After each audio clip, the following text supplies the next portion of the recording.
नांदेड जिल्ह्यामध्ये, मराठवाड्यातल्या नांदेड जिल्ह्यामध्ये जे नुकसान झालंय त्याचं प्रमाण खूप मोठं आहे। कारण एकूण मराठवाड्यामध्ये जवळपास 38 लाख हेक्टर क्षेत्रावर जे पिकं आहेत ती पिकं भुईसपाट पुनर्लागवड करण्यात आली। त्यामुळे सुद्धा अक्षरशः आर्थिकदृष्ट्या शेतकरी हा हातबल झालेला होता।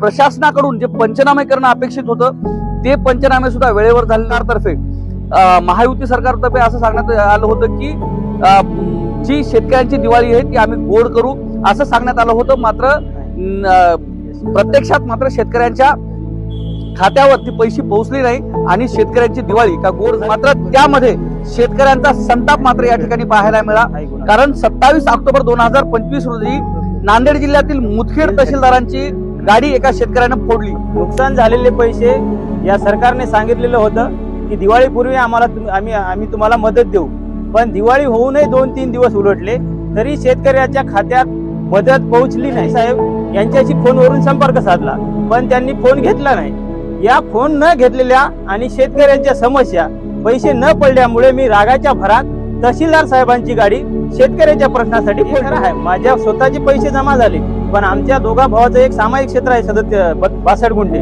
त्याचे पैसे मिळाले नाही आणि ज्या माझ्या गावातले शेतकरी आहेत त्या शेतकऱ्याचे पैसे मिळाले नाही। या भावनेच्या रागापोटी मी तहसीलदार साहेबांची गाडी फोडली।